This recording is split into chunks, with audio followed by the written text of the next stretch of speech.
What is up guys, Adarsh here. और आज की वीडियो में बात करने वाले ब्लीच के 1000 year blood arc episode number 30 के बारे में। और भाई ये एपिसोड तो भाई पीक था, ठीक है। ऑलरेडी ब्लीच के हर एक एपिसोड पीक जा रहा है, मगर भाई ये उससे बड़ा पीक था। इस एपिसोड में हम लोग उरियो को वॉच एंडिंग देख रहे हैं, मिमी हागी को युहोबा को रिवोल्ट करते हुए देख रहे हैं, यहाँ तक कि उरियो वर्सेस इचिगो जो मच अवेटेड बैटल था वो भी देख रहे हैं। तो इस एपिसोड में तो बहुत ज्यादा ही कुछ होता है, हर एक चीज का अच्छे से बात करने वाले। तो वीडियो आखिर तक पूरा देखना और बिना किसी देर की जल्दी से वीडियो को शुरू करते हैं। तो एपिसोड की शुरुआत होता है उकिटाके के साथ। लास्ट एपिसोड हम लोग देखे थे कि उकिटाके कामिकाके रिचुअल परफॉर्म कर रहा था, जहां पे हम लोग को ये मालूम पड़ता है कि कामिकाके रिचुअल से वो अपने पूरे बॉडी के जितने भी ऑर्गन्स हैं, मतलब एसेंशियली उसके बॉडी को ही मिमी हागी को सौंप देता है और वो और मिमी हागी एक हो जाता है। और हम लोग देख पाते हैं कि उकिटाके के अंदर से मिमी हागी निकलता है और आसमान को चीरते हुए सीधे सोल किंग को जाके पकड़ लेता है। और हम लोग इस एपिसोड उसी का कंटिन्यूएशन देखते हैं कि उकिटाके की बॉडी से मिमी हागी निकल चुका है और वो सोल किंग को जब पकड़ा हुआ है तो वहां पे युहोबा उसको क्वेश्चन कर रहा है कि भाई तू तो सोल किंग का राइट हैंड है, जिसका मतलब तू खुद सोल किंग है, तो भाई तू सोल सोसाइटी को क्यों बचाने चाह रहा है? क्या सोल किंग को सोल सोसाइटी प्यार हो गया इतने से उसको बचाते हुए? तो ये सभी सवाल युहोबा के मन में आ रहे होते कि भाई आखिर मिमी हागी ऐसा कर क्यों रहा है। यहाँ तक कि वो सोल किंग को सिर्फ प्रोटेक्ट नहीं कर रहा है, मतलब उसको स्टिलनेस में नहीं रखा हुआ है, वो यहाँ तक कि युहोबा को रिवोल्ट कर रहा है। वीडियो पूरा देखना, सब कुछ बताएंगे। मगर आगे बढ़ने से पहले एक चीज, अगर आप लोग मन में सवाल आ रहा है कि मिमी हागी का एबिलिटी क्या है, ये कामिकाके तो आप लोगों को बता दिया, मगर मिमी हागी एग्जैक्टली क्या करता है? तो देखो, मिमी हागी स्टिलनेस को गवर्न करता है। अब स्टिलनेस को गवर्न करने से क्या मतलब है इसका, कि भाई अगर कुछ भी चीज हो रहा है तो उसको वो वहीं पे रोक देगा। अब मान लो जैसे कि ये पानी का बॉटल है, ठीक है, ये यहाँ से नीचे गिर रहा होगा, मगर हम इसको यहाँ बीच में अगर मिमी हागी से रोक देंगे तो हाँ, ये बॉटल यहीं पे रुक जाएगा, ये वहां से अब हिलने वाला नहीं है। तो एग्जैक्टली यही होता है सोल किंग के साथ। जब सोल किंग को युहोबा बीच में से काट दिया होता है तो जो रियलिटी इटसेल्फ जो क्रम्बल कर रहा था, तो मिमी हागी उसको पकड़ लिया तो वहीं पे रुक गया है। समझ रहे हो? मतलब जो प्रोग्रेस होने वाला था, जो पूरे वर्ल्ड का जो ब्रेकिंग होने वाला था सोल किंग कारण से, वो चीज वहीं पे आके रुक गया। बस इतना ही, इससे ज्यादा नहीं जाने वाला। तो ये था मिमी हागी का एबिलिटी। अब हम लोग वापस एपिसोड के ऊपर आ जाते हैं। तो हम लोग देख पाते हैं कि युहोबा मिमी हागी को अटैक करने के लिए जा रहा होता है, मगर इचिगो कैसे भी करके उसके ऊपर जो ब्लू ट्विन था, जो ब्लू ट्विन उसके ऊपर एक्टिवेटेड था युहोबा के कारण, उसको कैसे ओवरकम करके आके युहोबा के हाथ को पकड़ लेता है। और हाँ भाई, यहाँ पे जो शॉट्स है ना, इन सभी को देखना भाई, क्या बवाल एनिमेशन किया है, ठीक है। हम ऑलरेडी अपने काफी वीडियो बोले हुए कि भाई ये लोग कुक कर रहे हैं, तो हाँ, they are literally cooking and their cooking Michelin star dish. तो भाई एपिसोड को कहीं से जुगाड़ करो, जाकर देखो। हम बस इतना ही बोलेंगे आप लोगों को। नहीं, आप लोगों को जुगाड़ करने की जरूरत नहीं है, क्योंकि आप लोग इसको जियो सिनेमा में ही देख सकते हो एवरी सैटरडे। तो हाँ, एपिसोड को आप लोग लीगली देख सकते हो, भी फ्री में। तो हाँ, ये एक बस चीज है। और फिर हम लोग देख पाते हैं कि योरेची जाके सोल किंग को सील करने लगती है। सील इन द सेंस क्या, कि मिमी हागी उसको ऑलरेडी पकड़ा हुआ है, तो योरेची कुछ टैलिस्मैन्स की यूज करती है, जिसकी मदद से वो वहां पे एक बैरियर टाइप को बनाने लगती है। अब देखो, ये इसके बारे में हम लोग कुछ भी नहीं बताएगा इन डेप्थ, मगर इतना आप लोग समझ सकते हो कि योरेची शिहोइन फैमिली से बिलोंग करती है और शिहोइन क्लैन भी एक नोबल क्लैन था। तो ये शिहोइन क्लैन का एक एबिलिटी हो सकता है, क्या ये उनका रिलिक हो सकता है, इसका इस्तेमाल करके वो लोग कुछ पास में करते होंगे। तो हाँ, इसके कुछ ज्यादा नहीं बताया गया, मगर हाँ, वो उसको सील करने लगती है। मगर यहीं पे आता है ट्विस्ट कि उरियो पीछे से शूट करते हैं योरेची के ऊपर। तो हाँ, यहाँ पे हम लोग पूरे गैंग को देख पाते हैं कि वो लोग शॉक में कि भाई उरियो ऐसा क्या कर रहा है, क्यों कर रहा है। And on the other hand, हाँ, पन इंटेंडेड, हम लोग देख पाते हैं कि युहोबा इचिगो को बहुत ज्यादा पर्सनल लेवल पर टॉन्ट कर रहा है कि भाई तू आके मुझे बोल रहा है I will stop you, I will stop you, मगर शायद तू भूल रहा है कि I am the one who caused your mother's death. अगर तू इसको एक्नॉलेज नहीं कर पाया, दैट मेक्स यू वीक। तो ऐसे करके भाई वो इचिगो को बहुत टॉन्ट कर रहा होता है। और हम लोग वहां देख पाते हैं कि इचिगो वहां पे पॉइंट ब्लैंक गेत्सुगा टेंचो को शूट करता है, मगर युहोबा उसको वहीं ब्लॉक करता है जैसे कुछ हुआ ही नहीं हो। और फिर वो लोग लॉक करते हैं, इचिगो जांगेत्सु के यूज करके ऊपर अटैक कर रहा होता है, मगर युहोबा उसको अपने ब्लू ट्विन से रोक देता है। और यहीं पे हम लोग देख पाते हैं कि इचिगो और उरियो कन्फ्रंटेशन चालू होता है और युहोबा पीछे सोल किंग की तरफ बढ़ने लगता है। और जब उरियो योरेची को शूट कर रहा होता है, तो उसी समय जो पूरा बैरियर बन रहा होता है ना, वो क्रम्बल कर जाता है। तो हाँ, we are back to level 0। और वहीं पे हम लोग देख पाते हैं कि योरेची युहोबा के ऊपर कुछ बॉल्स फेंकती है और उसको बोलती है भाई पहले बॉल से तेरे पर स्प्रिंकल होगा और दूसरे बॉल से भाई तू मेल्ट हो जाएगा। मगर उसके बोलते साथ ही पीछे से परनाइडा आता है और योरेची को आर्म को पूरा खत्म कर देता है। खत्म नहीं कर, उसको ट्विस्ट करके एकदम कैसा कर भाई, देखने थोड़ा अजीब लगता है हमको। और आप लोग समझ सकते हो भाई योरेची के साथ हो रहा है। तो और फिर युहोबा योरेची को पूरा फेंक देता है रॉयल पैलेस के बाहर। तो हाँ, योरेची फिलहाल के लिए तो हम लोग को नहीं दिखने वाली, मगर अगले एपिसोड में कोई आ रहा है, ठीक है, जिसके बारे में आगे बात करने वाले हैं। एंड कमिंग बैक टू उरियो, हम लोग देख पाते हैं कि इचिगो वर्सेस उरियो चालू हो रहा है। ये लोग दोनों बातचीत कर, भाई इचिगो उसको बोल रहा है तू ऐसा क्यों कर रहा है, तेरे को नहीं पता क्या होने वाला है। उरियो बोलता है मेरे को सब पता है, मगर मैं कोई नहीं है। वो है तो नहीं करता, फिर भी आप लोग समझ सकते हो भाई इचिगो कितना चिड़ मच रहा होगा। भाई ये इन लोगों का दोस्त है, ये युहोबा साथ क्यों दे रहा है, जबकि इसको पता है कि भाई अगर युहोबा जीत जाता है तो लिविंग वर्ल्ड, ह्यूको मुंडो और सोल सोसाइटी ये सभी तभी खत्म हो जाएंगे। और अगर सिर्फ सोल सोसाइटी खत्म हो रहा है तो एक बार समझ भी आता है, क्योंकि सोल सोसाइटी में सोल रिपर्स रहते हैं। एक बार के लिए हम लोग तभी मान सकते हैं, देखो हम लोग को पता है ऑलरेडी कि उर्यू डबल एजेंट का काम कर रहा है, मगर फिर भी अगर हम लोग इसको ऐसे लेके चले तो हम लोग बोल सकते थे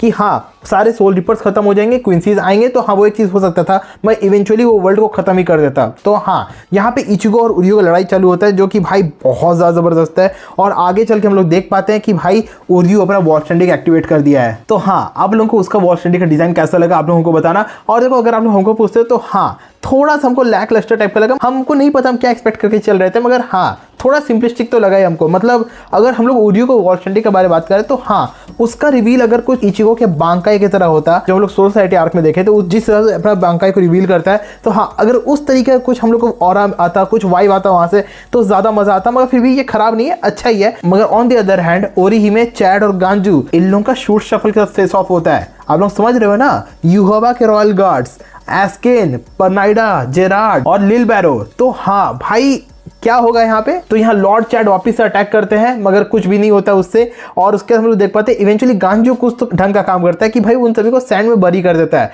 मगर फिर भी ये लोग सभी रॉयल गार्ड्स है, ठीक है, वो भी यूहोबा के, तो ये लोग सभी उससे निकल जाते हैं। मगर भाई अगर हम लोग जेरार्ड की बात कर लें तो भाई जेरार्ड का पर्सनैलिटी ना हमको एक्जैक्टली याद नहीं यार हम कहाँ पे देखें, मगर ऐसा सिमिलरली उकिटा के बिहेव कर रहा था जब उसका लिलीनेट के साथ लड़ाई हो रहा था। अगर आप लोगों को ऐसा याद आ रहा था हमको नीचे कमेंट्स में बताना। और अगर हम बात करें उकिटाके का, तो हाँ हम लोग देख पाते हैं कि उकिटाके बहुत ज्यादा सफर कर रहा है, क्योंकि मिमी हागी को पावर अप कौन कर रहा है, उकिटाके अपने लाइफ फोर्स से पावर अप कर रहा है। जब तक उकिटाके जिंदा है तभी तक मिमी हागी काम करेगा। और अगर हम वापस इचिगो से उर्यू लड़ाई में आ जाए, ये लड़ाई लोग काफी ज्यादा अच्छे से कुक किया, मतलब भाई मजा आ गया देख के। हम लोग यहाँ पूरे anime exclusive extended fight scene देखने को मिलता है, जहां पे हम लोग देख पा रहे हैं कि भाई वॉल स्टैंडिंग उर्यू इचिगो पे ऊपर भारी पड़ रहा है। ये ट्रू शिका इचिगो है, ये इचिगो प्री ऑलमाइटी यूहोबा को पीट रहा था, उसको भाई जमीन में सुला दिया था मार मार के। यहाँ पे वॉल स्टैंडिंग उर्यू उसके ऊपर भारी पड़ रहा है, मतलब ये हमको थोड़ा तो हजम तो नहीं हुआ, ठीक है। आप लोग बोल सकते हो कि इचिगो फुल स्ट्रेंथ उससे नहीं लड़ रहा था, क्योंकि उसका दोस्त है, उसको अभी भरोसा नहीं हो रहा है। मगर उसके बाद भी क्या डांगा इचिगो के साथ आप लोग ये चीज एक्सपेक्ट करके चलते कि वो भी ऐसी बिहेव करेगा?